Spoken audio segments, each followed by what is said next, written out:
Hello friends, स्वागत है आपका हमारे YouTube channel MDC competition classes में। तो फ्रेंड्स, कल अपने बात की थी श्री गंगानगर ज़िले की।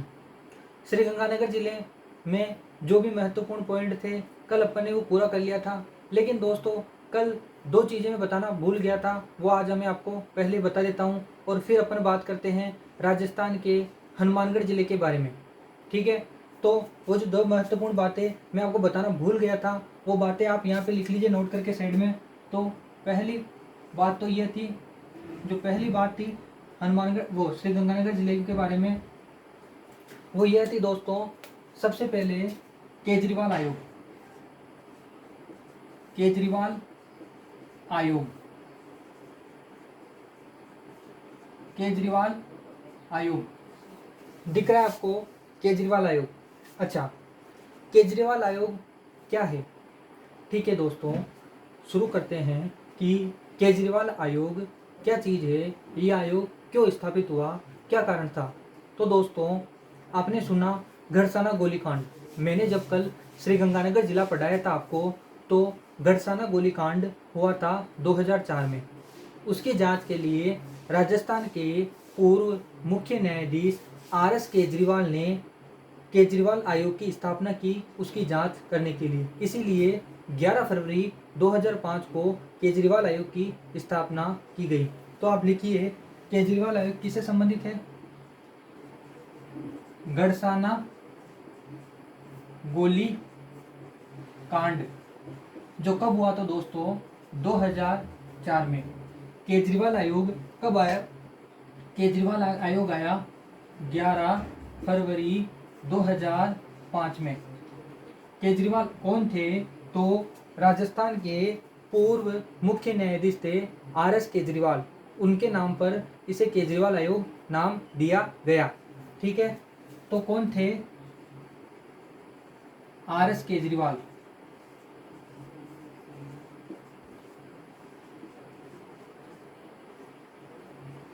राजस्थान उच्च न्यायालय के पूर्व मुख्य न्यायाधीश।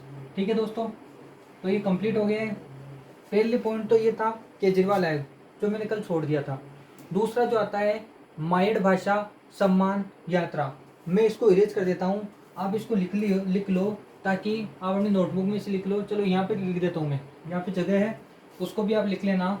बात करते हैं जो दूसरा पॉइंट मेरे से छूट गया था श्री गंगानगर जिले में, वो आता है मायड़ भाषा सम्मान यात्रा। मायड़ भाषा सम्मान यात्रा, मायड़ भाषा सम्मान यात्रा। ठीक है, केजरीवाल आयोग के 10 दिन बाद, कब? 21 फरवरी 2005। केजरीवाल आयोग के 10 दिन बाद 21 फरवरी को जो राजस्थानी भाषा है उसको राजकीय भाषा का दर्जा दिलाने के लिए श्री गंगानगर से दिल्ली तक एक यात्रा निकाली गई, जिसका नाम क्या है? मायड़ भाषा सम्मान यात्रा। समझ में आया आपको? मायड़ भाषा सम्मान यात्रा क्या है कि हमारी जो राजस्थानी भाषा है इसको राजकीय भाषा का दर्जा दिलाने के लिए 21 फरवरी 2005 को गंगानगर से दिल्ली तक एक यात्रा निकाली गई, जिसे नाम क्या दिया गया? मायड़ भाषा सम्मान यात्रा। तो आप इसे नोट कीजिए, मायड़ भाषा सम्मान यात्रा 21 फरवरी 2005 को। क्या कारण था? कि राजस्थानी भाषा को राजकीय भाषा का दर्जा, राजकीय भाषा का दर्जा दिलाने के लिए, का दर्जा दिलाने के लिए। ठीक है, अब यह जो यात्रा निकाली गई, ये कहाँ से कहाँ तक निकाली गई? तो श्री गंगानगर से दिल्ली। ठीक है, नोट कर लीजिए आप। फिर मैं दोनों को इरेज कर देता हूँ और अपन चलते हैं आगे अपने हनुमानगढ़ जिले के बारे में। ठीक है, तो आप इसको नोट कर लीजिए। इसको आपने नोट कर लिया होगा, इसको आप नोट कीजिए। ठीक है दोस्तों, तो आपने नोट कर लिया होगा। आगे चलते हैं अपन राजस्थान का एक नया जिला हनुमानगढ़। सबसे पहले हनुमानगढ़ के बारे में अपन थोड़ा इंट्रोडक्शन लेते हैं कि हनुमानगढ़ जिले का पहले क्या नाम था, किसने इसकी स्थापना की, क्यों इसका नाम हनुमानगढ़ पड़ा, इसमें क्या क्या महत्वपूर्ण चीज़ें हैं, कौन कौन से विशेष क्षेत्र हैं। जैसे मैंने पहले आपको बताया था कि कोई भी जिला अपन शुरू करने से पहले मैं आपको नक्शा बनाऊंगा और उस जिले के महत्वपूर्ण क्षेत्रों के बारे में बताऊंगा। यह भी एक राजस्थान का छोटा जिला है जिसके बारे में ज़्यादा टाइम नहीं लगेगा, आज ही हम इसको कंप्लीट कर लेंगे। ठीक है दोस्तों, तो बात करते हैं हनुमानगढ़ जिले की। हनुमानगढ़ जिला, हनुमानगढ़ जिले का प्राचीन नाम क्या था, बटनेर था। पहले ये किस नाम से जाना जाता था, बटनेर। अच्छा, बटनेर की स्थापना किसने की थी, सन 288 ईस्वी या विवादास्पद 295 ईस्वी में राजा भूपत, कौन, राजा भूपत, जिसे भट्टी भी कहा जाता है, राजा भट्टी ने या राजा भूपत ने बटनेर दुर्ग की नींव रखी थी। ठीक है, और यहाँ पे किसका शासन था, भाटियों का शासन था। फिर क्या हुआ दोस्तों, सन 1805 में बीकानेर रियासत के राजा सूरत सिंह ने इन भाटियों को हराकर बटनेर दुर्ग पर अपना आधिपत्य कायम किया। और जब उन्होंने यह दुर्ग जीता तो उस दिन क्या था, मंगलवार था। मंगलवार होने के कारण आपको पता है कि मंगलवार के दिन हनुमान जी का वार होता है, उन्हीं के नाम पर इस क्षेत्र का नाम क्या रखा गया, हनुमानगढ़ रखा गया। ठीक है दोस्तों, आपको समझ में आ गया होगा कि हनुमानगढ़ नाम क्यों पड़ा। ठीक है, तो इसका प्राचीन नाम क्या था, आप लिखिए, इसका जो प्राचीन नाम था वो आता है बटनेर। ठीक है, बटनेर इसका क्या नाम आता है, प्राचीन नाम आता है। ठीक है दोस्तों, हनुमानगढ़ जो जिला है वो राजस्थान का 31वां जिला है। कब बना, 12 जुलाई 1994 को गंगानगर से पृथक करके राजस्थान का 31वां जिला हनुमानगढ़ को बनाया गया। ठीक है, तो अपन चलते हैं अब हनुमानगढ़ के विशेष क्षेत्रों के बारे में। सबसे पहला पॉइंट आता है हनुमानगढ़ के बारे में, संगरिया।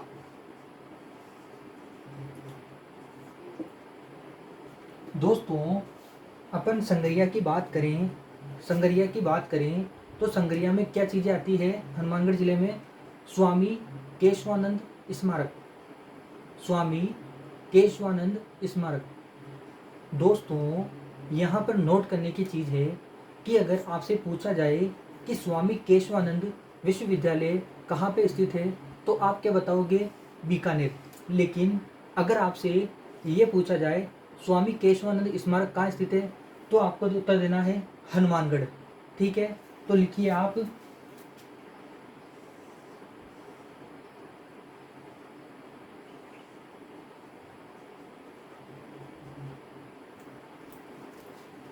स्वामी केशवानंद स्मारक, स्वामी केशवानंद स्मारक, इसको अन्य किस नाम से जाना जाता है, सर छोटू संग्रहालय, सर छोटू संग्रहालय। अच्छा, वो नोट करने की चीज़ मैं आपको ऊपर नोट करा देता हूँ, इसके ऊपर थोड़ी जगह बची हुई है तो नोट करके लिखिए आप, नोट करके लिखिए कि अगर आपसे क्या पूछा जाए, स्वामी केशवानंद विश्वविद्यालय, स्वामी केशवानंद, अच्छा दिख रहा है आपको, आराम से दिख रहा है, विश्वविद्यालय। तो ये क्या करना है दोस्तों आपको, तो ये लिखना है बीकानेर में। ठीक है दोस्तों, आपको कंफ्यूजन नहीं होना है, आपको क्या करना है, अगर आपको स्मारक पूछे तो हनुमानगढ़। दोस्तों, अगर आपको स्मारक पूछे तो हनुमानगढ़, अगर विश्वविद्यालय की बात आए तो बीकानेर।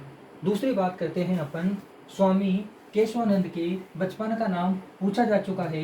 अभी जो परीक्षा हुई है उसमें अभी थोड़े दिनों पहले पेपर हुआ था, एक डेढ़ साल पहले, कि स्वामी केशवानंद के बचपन का नाम क्या था, तो इनके बचपन का नाम क्या आता है, बीरमा। बचपन का नाम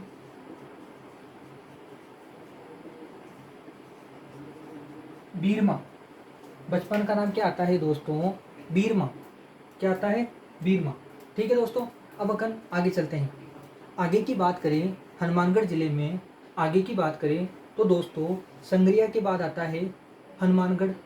खुद एक क्षेत्र है जिसके बारे में अपन जानकारी लेंगे। हनुमानगढ़,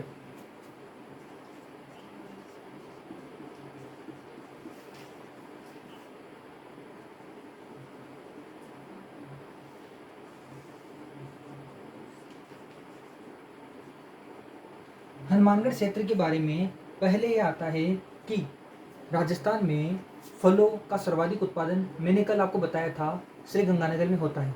लेकिन दोस्तों अगर अपन बात करें कि राजस्थान में फलों की टोकरी किसे कहा जाता है तो हनुमानगढ़ को कहा जाता है। पहला पॉइंट, फलों की टोकरी किसे कहा जाता है, हनुमानगढ़ को कहा जाता है। दूसरा पॉइंट क्या आता है कि राजस्थान में सिद्धमुख नहर परियोजना की शुरुआत, सिद्धमुख नहर परियोजना किस जिले से संबंधित है तो हनुमानगढ़ से संबंधित है। अब देखो बात करते हैं अपन सिद्धमुख नहर परियोजना की। मैं आपको यहाँ पे उसके बारे में थोड़ा बहुत इंट्रोडक्शन कराता हूँ, फिर अपन परियोजना में जब पढ़ेंगे तो पूरे डिटेल से उसको पढ़ेंगे। ठीक है, सिद्धमुख नहर परियोजना, सिद्धमुख नहर परियोजना का निर्माण क्यों किया, क्या इसकी जरूरत पड़ी, तो रावी व्यास परियोजना के अतिरिक्त जल का उपयोग करने के लिए, रावी व्यास परियोजना के अतिरिक्त जल का प्रयोग करने के लिए सिद्धमुख नहर परियोजना का निर्माण किया गया। सिद्धमुख नहर परियोजना की जो आधारशिला रखी वह किसने रखी, राजीव गांधी ने हनुमानगढ़ जिले के बिरानी गांव में सिद्धमुख नहर परियोजना की आधारशिला रखी। ठीक है, फिर क्या हुआ, राजीव गांधी के नाम पर ही इसका नाम राजीव गांधी सिद्धमुख नहर परियोजना रख दिया गया। ठीक है, तीसरा जो पॉइंट आता है हनुमानगढ़ के क्षेत्र के बारे में वो आता है भद्रकाली माता का मंदिर। भद्रकाली माता का मंदिर पूछा जाए आपसे तो आपको क्या करना है, हनुमानगढ़। चौथा जो पॉइंट आता है वो क्या आता है कि सारथी परियोजना की शुरुआत या सारथी योजना की शुरुआत कहाँ हुई तो वह हनुमानगढ़ से हुई। तो आप लिखिए यहाँ पे कि सबसे पहले फलों की टोकरी, फलों की टोकरी हनुमानगढ़ को कहा जाता है, लेकिन फलों का सर्वाधिक उत्पादन कहाँ होता है, श्री गंगानगर में होता है। ठीक है, फलों की टोकरी। ठीक है दोस्तों, दूसरा आता है सिद्धमुख नहर परियोजना।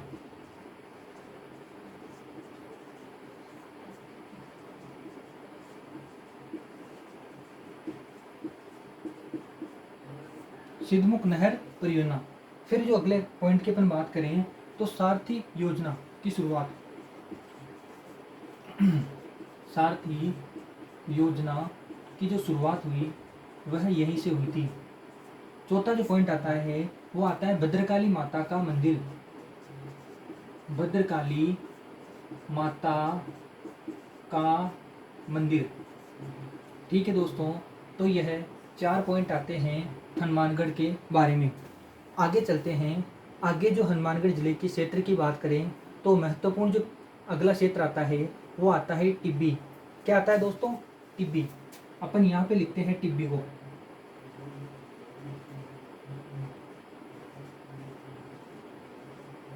टिब्बी, टिब्बी के बारे में दोस्तों, टिब्बी के बारे में क्या महत्वपूर्ण चीज आती है वो अपन पढ़ते हैं।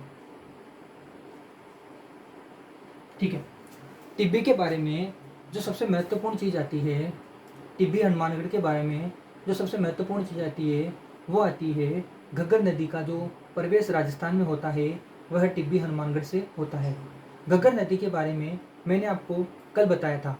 घग्गर नदी का जो उद्गम होता है वह हिमाचल प्रदेश में शिवालिक की पहाड़ियाँ कालका माता के मंदिर से पास से होता है, जिसे नट नदी, हकरा नदी, सोतर नदी के नाम से जाना जाता है।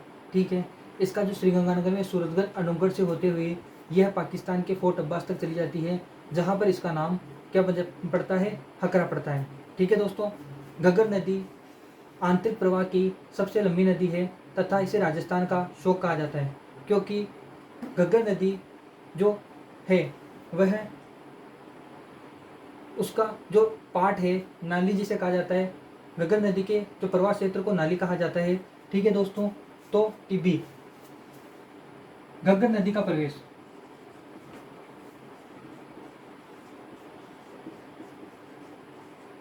घग्गर नदी का प्रवेश कहाँ होता है, टिब्बी हनुमानगढ़ से होता है।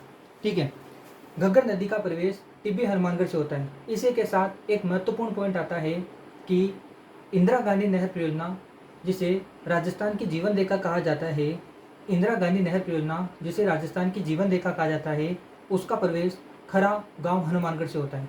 देखो दोस्तों, इंदिरा गांधी नहर परियोजना, इसके बारे में आपको थोड़ा सा मैं इंट्रोडक्शन देता हूँ। इंदिरा गांधी नहर परियोजना, इसकी प्रेरणा गंग नहर से ली गई। ठीक है। इंदिरा गांधी नहर परियोजना का जो उद्गम होता है, इंदिरा गांधी नहर परियोजना का जो उद्गम होता है वह कहाँ से होता है? वह होता है सतलज और व्यास नदियों के संगम पर हरिके बैराज बांध से। हरिके बैराज बांध से मैं आपको एक यहाँ पे जगह नहीं तो नक्शा बना के बताता कि हरिके बैराज बांध से राजस्थान में जो ये इंदिरा गांधी नहर परियोजना है वह आती है मसीतावली हेड हनुमानगढ़ तक। देखो दोस्तों, हरिके बैराज से मसीतावली हेड हनुमानगढ़ तक आती है, फिर मसीतावली हेड हनुमानगढ़ से बीकानेर के सतासर बीकानेर तक यह जाती है। इसके बाद जो इंदिरा गांधी नहर परियोजना का 0 पॉइंट जिसे माना जाता है गड्डरा रोड बाड़मेर तक जाती है, लेकिन वर्तमान में इसे बढ़ाकर मोहनगढ़ जैसलमेर कर दिया गया। ठीक है। अब बात करते हैं इंदिरा गांधी नहर परियोजना। पहले इसका नाम राजस्थान नहर था, लेकिन 31 अक्टूबर 1984 को देश की प्रथम महिला प्रधानमंत्री इंदिरा गांधी की मृत्यु होने के बाद इसका नाम क्या कर दिया गया? इंदिरा गांधी नहर परियोजना कर दिया गया। इसका निर्माण 2 चरणों में पूरा हुआ। रावतसर, दंतौर, बिरसरपुर, चारणवाला, सागरमल गोपा, शहीद बीरबल, यह इनकी प्रमुख शाखाएं हैं। इनकी 9 लिफ्ट नहरें हैं, जिसमें सबसे लंबी लिफ्ट नहर मैंने आपको कल पढ़ाई थी, लूणकरणसर लिफ्ट नहर, जिसका नया नाम कंवरसेन लिफ्ट नहर कर दिया गया। ठीक है दोस्तों, इसके बाद अपन जो परियोजना पढ़ेंगे उसमें आपको और डिटेल से पढ़ाऊंगा, नक्शा बना के बताऊंगा कि कहाँ पर मसीतावली हेड हनुमानगढ़ है, कहाँ पर हरिके बैराज से इसका जो कनेक्शन होता है वो मैं बताऊंगा। ठीक है दोस्तों, तो आप लिख लीजिए खरा हनुमानगढ़, खरा खरा।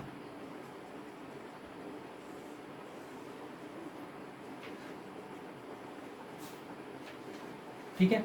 खरा में क्या होता है? इंदिरा गांधी नहर परियोजना का राजस्थान प्रवेश। इंदिरा गांधी नहर परियोजना का राजस्थान में प्रवेश, राजस्थान में प्रवेश। ठीक है। बात की अपन ने संगरिया की, बात की अपन ने हनुमानगढ़ की, बात की अपन ने टिब्बी की, बात की अपन ने खरा की। अब आगे चलते हैं तो आगे आता है नौहर। नौहर में क्या क्या है दोस्तों? सबसे पहले नौहर की बात करें तो गोवत्स परिपालन केंद्र कहाँ पे स्थित है? नौहर में। यहाँ पे लिख देता हूँ मैं नौहर।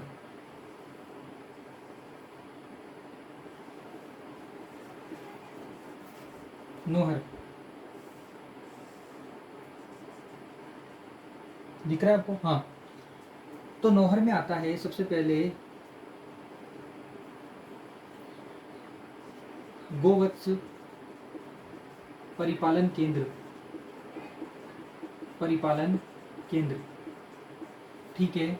दूसरा जो पॉइंट आता है नौहर में वह ये आता है कि जैसे गंगानगर में गुरुद्वारा है, वैसे ही एक सिखों का गुरुद्वारा नौहर हनुमानगढ़ में भी है। सिखों का गुरुद्वारा, सिखों का गुरुद्वारा।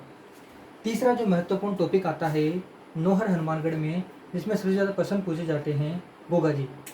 गोगा जी का तीर्थ स्थल, या अपन गोगा जी के धड़ मेढ़े की बात करें तो वह कहाँ पे स्थित है? नौहर में। अच्छा, गोगा जी की गोगा मेढ़ी का निर्माण फिरोज शाह तुगलक ने कराया था। अच्छा, अपन बात कर लेते हैं थोड़ी गोगा जी के बारे में। गोगा जी का जन्म ददरेवा चूरू में हुआ। गोगा जी के पिता का नाम जेवर सिंह और माता का नाम बाचल देवी था। गोगा जी को नागराज का अवतार माना जाता है। गोगा जी के गुरु गोरखनाथ जी थे। गोगा जी से महमूद गजनबी ने भी युद्ध किया, और जब महमूद गजनबी ने युद्ध किया तो गोगा जी का सर ददरेवा चूरू में गिरा, जहाँ पर इनकी शीशमेढ़ स्थित है, और इनका धड़ नौहर हनुमानगढ़ में गिरा, जहाँ पर इनकी गोगा मेढ़ी है। अच्छा, गोगा मेढ़ का निर्माण फिरोज शाह तुगलक ने कराया था। ठीक है। इस वीरता को देखते हुए महमूद गजनवी ने गोगा जी को जाहर पीर नाम से सम्मानित किया। जाहर पीर का अर्थ होता है साक्षात देवता। ठीक है। फिर क्या बात होती है कि गोगा जी ने 11 महीने 11 महीने मुस्लिम पुजारी होता है और 1 महीने हिंदू पुजारी होता है। ठीक है, ये बात हुई गोगा जी के बारे में। ठीक है, तो गोगा जी का तीर्थ स्थल,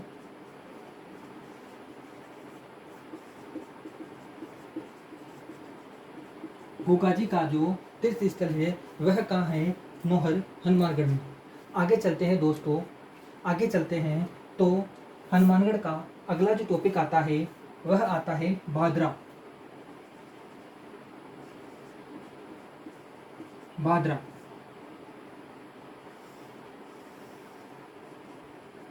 अच्छा, हनुमानगढ़ जिले के भादरा में क्या महत्वपूर्ण चीज़ है जिसके कारण भादरा प्रसिद्ध है?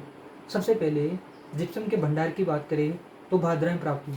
दूसरा पॉइंट, 4500 वर्ष पूर्व मानव कंकाल भादरा में प्राप्त हुए, इसलिए प्रसिद्ध है। दो महत्वपूर्ण पॉइंट आते हैं, एक तो क्या आता है? जिप्सम के भंडार, दूसरा आता है 4500 वर्ष पूर्व मानव कंकाल प्राप्त हुए, वो कहाँ हुए? भादरा में। ठीक है, तो सबसे पहले जिप्सम के भंडार, जिप्सम के भंडार, जिप्सम के भंडार। दूसरा आता है 4500 वर्ष पूर्व, 4500 वर्ष पूर्व मानव कंकाल कहाँ से प्राप्त हुए? भादरा में। ठीक है दोस्तों, आगे थोड़ी जगह है तो एक पॉइंट और बता देता हूँ, फिर अपन क्या करेंगे, आप इसका स्क्रीनशॉट ले लीजिए, फिर मैं इन क्षेत्रों को हटा के थोड़े दूसरे क्षेत्र हैं उनकी बात कर लेते हैं। ठीक है, तो यहाँ पे जगह है तो यहाँ पे लिख देता हूँ मैं पल्लू, पल्लू। अच्छा, हनुमानगढ़ जिले के पल्लू के बारे में पढ़ते हैं। पल्लू में क्या है? ब्रह्माणी माता का मंदिर। दोस्तों नोट करने की चीज़ है कि ब्रह्माणी माता का मंदिर कहाँ पर है? पल्लू, हनुमानगढ़ में है। लेकिन अगर बात करें ब्राह्मणी माता का, देखिए दोस्तों, केवल और केवल किसका अंतर है? ब्र और ब्रा। ठीक है, ब्रह्माणी माता के मंदिर की बात करें तो पल्लू, हनुमानगढ़ में, और ब्राह्मणी माता के मंदिर की बात करें तो सोरसेन, बारा में है।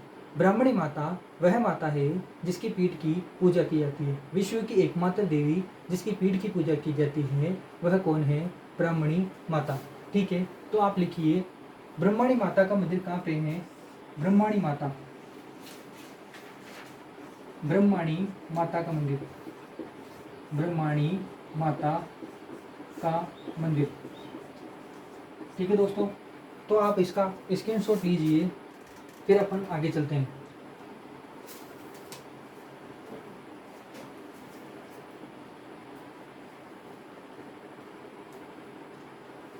ले लिया दोस्तों, स्क्रीनशॉट ले लिया आपने? आगे चलते हैं, आगे जो क्षेत्र हैं उनकी बात करते हैं। ठीक है दोस्तों, तो मैं इसको इरेज कर देता हूँ।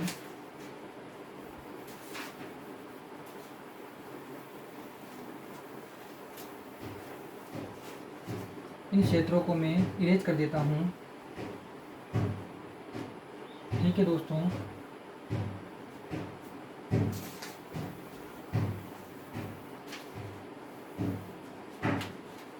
ठीक है, आगे की बात करें, आगे की बात करें तो हनुमानगढ़ जिले में, आगे की बात करें तो हनुमानगढ़ जिले में आगे आता है पीलीबंगा।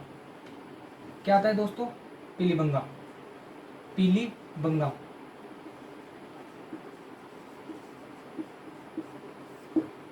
पीलीबंगा, देखिए दोस्तों, पीलीबंगा और कालीबंगा, इन दोनों सभ्यताओं का संबंध हनुमानगढ़ जिले से माना जाता है।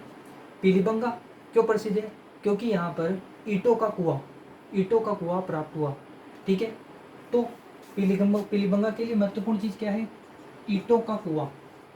आपसे पूछा जाए कि ईंटों का कुआं किस सभ्यता से प्राप्त हुआ, तो ईंटों का कुआं किस सभ्यता से प्राप्त हुआ? तो पीलीबंगा से।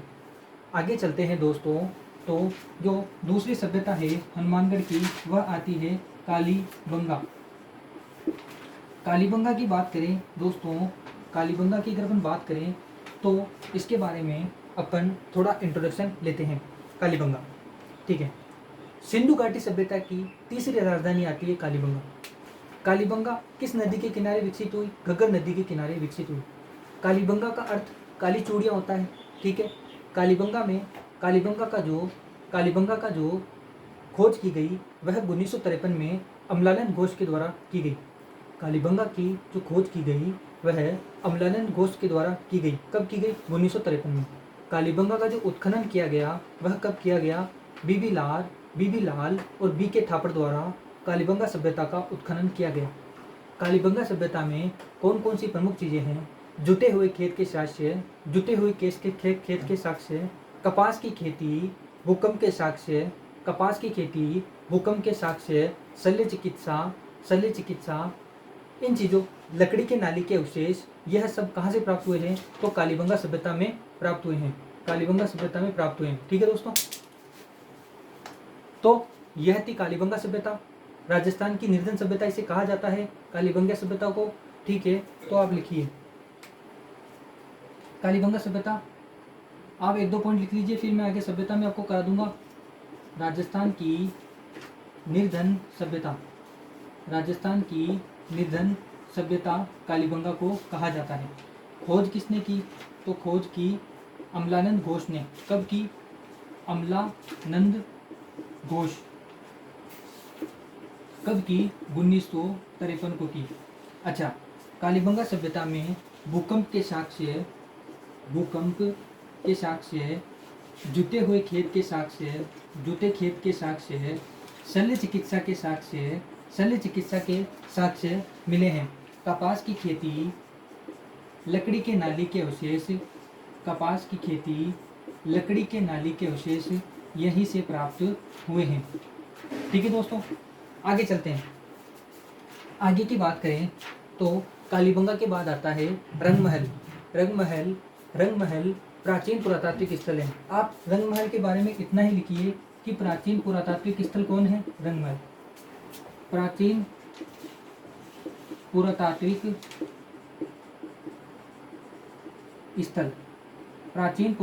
स्थल कौन है? रंगमहल है। ठीक है, आगे चलें। रंगमहल के बाद बात करें तो आता है सबसे महत्वपूर्ण टॉपिक, बटनेर दुर्ग।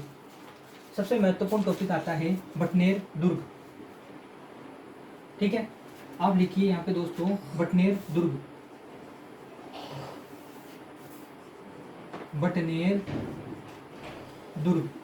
ठीक है, बटनेर दुर्ग की बात करें तो 295 ईस्वी में या 288 ईस्वी में राजा भट्टी भूपत के द्वारा इसका निर्माण कराया गया। राजस्थान का सबसे प्राचीन दुर्ग बटनेर दुर्ग को माना जाता है। राजस्थान के 2 दुर्ग ऐसे हैं जिसका निर्माण मिट्टी से हुआ है। आप दोस्तों जैसलमेर जिले को इसमें शामिल मत कीजिएगा। दो कौन से दुर्ग हैं? एक तो है बटनेर दुर्ग और दूसरा आता है अपने पास लोहागढ़ दुर्ग। ठीक है, यह दोनों दुर्ग मिट्टी से निर्मित है। बटनेर दुर्ग का शिल्पी केकैया था। केकैया था। ठीक है, बटनेर दुर्ग के बारे में कहा जाता है कि जो प्रसिद्ध आक्रमणकारी था तेमुरलंग ने अपनी आत्मकथा तुजुक ए तेमुरे में लिखा है कि मैंने इतना शक्तिशाली दुर्ग कहीं पर नहीं देखा। ठीक है, सन 1398 में तेमुरलंग और दुलचंद भाटी का युद्ध हुआ। राजस्थान का एकमात्र ऐसा दुर्ग, नोट कीजिए दोस्तों, राजस्थान का एकमात्र ऐसा दुर्ग जिसमें हिंदू महिलाओं के साथ साथ मुस्लिम महिलाओं के जौहर होने की जानकारी मिलती है। वैसे तो अपने पढ़ा है कि पद्मावती, ठीक है, पद्मावती जिसमें हिंदू महिलाएं थी, लेकिन हिंदू महिलाओं के साथ मुस्लिम महिलाओं के जौहर की जानकारी किसमें मिलती है? बटनेर दुर्ग में मिलती है। बटनेर दुर्ग सर्वाधिक विदेशी आक्रमण झेलने वाला दुर्ग है। देखिए, अगर आपसे पूछे कि विदेशी आक्रमण झेलने वाला दुर्ग बटनेर दुर्ग, अगर आपसे पूछे कि स्वदेशी आक्रमण झेलने वाला दुर्ग कौन सा है, तो वह अजमेर दुर्ग है, तारागढ़ दुर्ग। ठीक है दोस्तों, ये बात हुई बटनेर दुर्ग की, आपको समझ में आया होगा। ठीक है, तो आप लिख लीजिए राजस्थान का प्राचीन दुर्ग,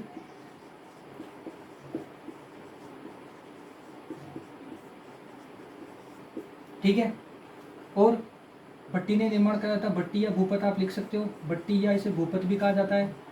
288 में शिल्पी कौन था? केकैया। ठीक है, तो ये जो क्षेत्र हैं वो मैंने आपको करा दिए हैं। अब आगे चलते हैं इनके महत्वपूर्ण तथ्यों की बात, और अपना हनुमानगढ़ जिला पूरा कंप्लीट हो जाएगा। फिर अपन आगे कल नेक्स्ट जिले की बात करेंगे। 2-4 महत्वपूर्ण पॉइंट है, इसके बाद ये हनुमानगढ़ जिला कंप्लीट हो जाएगा। तो आप लिखिए, इसको इरेज कर देता हूँ, स्क्रीनशॉट ले लियो। चलो इरेज कर देता हूँ मैं इसको, यहाँ तक कर देता हूँ। 2-3 ही महत्वपूर्ण टॉपिक हैं इसके, महत्वपूर्ण तथ्य हैं। अच्छा, महत्वपूर्ण तथ्य,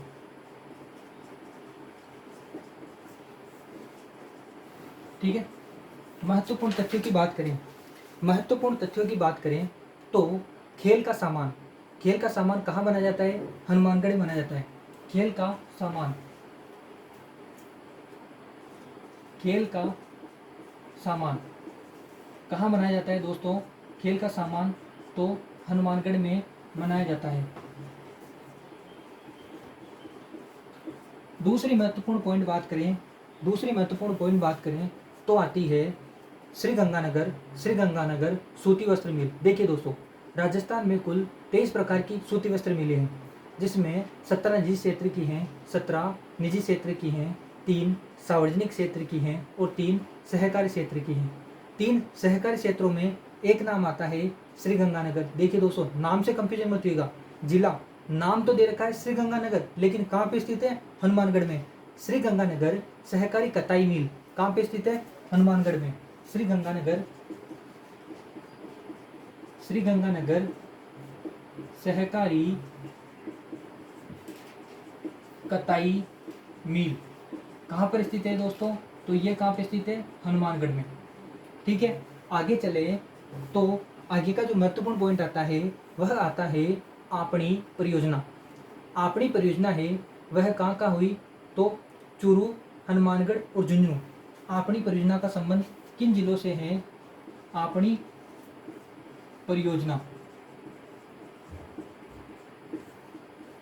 चूरू, हनुमानगढ़ और झुंझुनू, चूरू, हनुमानगढ़ और झुंझुनू। ठीक है दोस्तों, आगे चलते हैं अपन। चूरू, हनुमानगढ़, झुंझुनू, जिसका संबंध कहाँ से? आपणी परियोजना से है। ठीक है, आगे चलें तो राजस्थान में जो हनुमानगढ़ जिले को सर्वाधिक सिंचाई होती है वह भागड़ा नागल परियोजना से होती है। राजस्थान में जो हनुमानगढ़ जिले को सर्वाधिक सिंचाई होती है, हनुमानगढ़ को सर्वाधिक सिंचाई, हनुमानगढ़ को सर्वाधिक सिंचाई किससे होती है? तो भागड़ा नांगल परियोजना, भागड़ा नागल परियोजना के बारे में बात करें तो भागड़ा नागल परियोजना राजस्थान, पंजाब, हरियाणा की एक सम्मिलित परियोजना है। ठीक है, इसे पंडित जवाहरलाल नेहरू ने चमत्कारी विराट वस्तु की संज्ञा दी थी। इसके बारे में अपन परियोजना में अध्ययन करेंगे। आगे चलते हैं तो हनुमानगढ़ के बारे में और क्या महत्वपूर्ण पॉइंट बचा है अपन देखते हैं कि खेल का सामान, श्रीगंगानगर सहकारी कताई मिल, आपणी परियोजना, हनुमानगढ़ को सर्वाधिक सिंचाई भागड़ा नागल परियोजना से होती है। आगे चलें तो एक महत्वपूर्ण पॉइंट आता है दोस्तों कि हनुमानगढ़ में जो सेम प्रभावित क्षेत्र हैं, हनुमानगढ़ में जो सेम प्रभावित क्षेत्र हैं उनमें जल निकासी के लिए इंडो डच जल निकासी परियोजना किस देश के सहयोग से शुरू की गई? किस देश के आर्थिक सहयोग से शुरू की गई? नीदरलैंड। ठीक है, तो हनुमानगढ़ में सेम प्रभावित क्षेत्रों में, सेम प्रभावित क्षेत्रों में जल निकासी परियोजना, जल निकासी परियोजना, उसका नाम क्या आता है दोस्तों? जल निकासी परियोजना का नाम आता है, मैं यहाँ पे लिख देता हूँ एरो बना के, तो उसका नाम आता है इंडो डच जल निकासी परियोजना। ठीक है, अब ये किस देश के आर्थिक सहयोग से शुरू की गई? तो नीदरलैंड के आर्थिक सहयोग से शुरू की गई। नीदरलैंड के आर्थिक सहयोग से शुरू की गई। ठीक है दोस्तों, ये हुआ हनुमानगढ़ जिला।